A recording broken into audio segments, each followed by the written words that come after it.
Bonjour, je m'appelle Éric Vincent, propriétaire de Sinistre Laurentide et Sinistre Haute-Laurentide, franchisé du réseau GUS. Aujourd'hui, je fais une petite vidéo pour vous expliquer comment réinitialiser le nombre d'heures de fonctionnement d'une machine, un déshumidificateur. Donc, à la fin, je vais vous expliquer pourquoi on vous demande de faire ça. Bonne écoute! Comme vous le savez, on a plusieurs modèles de déshumidificateurs. J'en ai sorti 3 en ce moment pour vous montrer les grandes lignes. Mais les systèmes, les boards de contrôle sont les mêmes sur chacun des modèles. Donc, j'ai un SGR 2000, un SGR 5000, puis un Evolution. Donc, je vais vous montrer comment on remet le compteur à zéro. Donc, ici, on a le panneau de contrôle avec différents boutons. Le bouton On-Off, l'écran d'affichage, le bouton de sélection de menu, le bouton de sélection du choix, puis finalement, le bouton de purge. Le bouton de purge, généralement, la machine va se purger toute seule à toutes les 20 minutes ou quand le réservoir va être plein.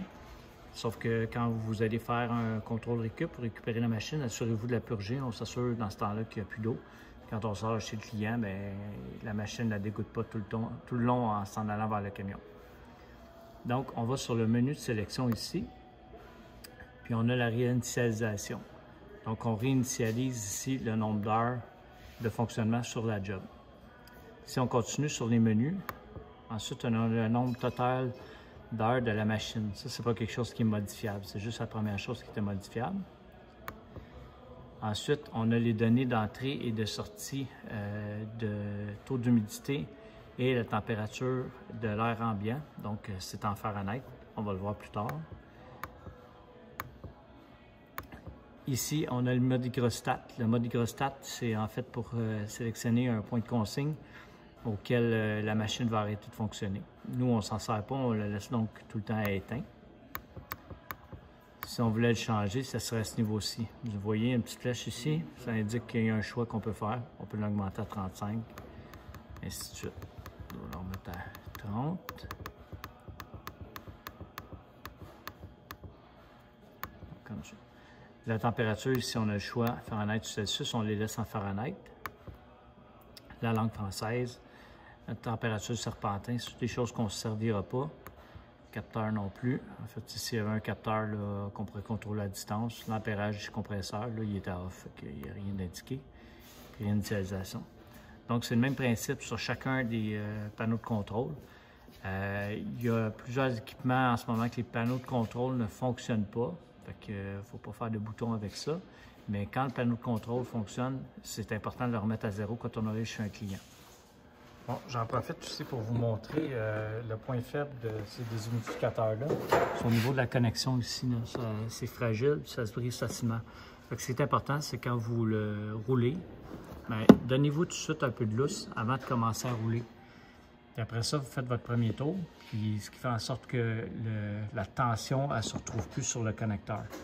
Donc, sinon, bien, ils sont tous tirés comme ça, puis à un moment donné, les connecteurs, ils lâchent, ils brisent, puis on est obligé de les remplacer.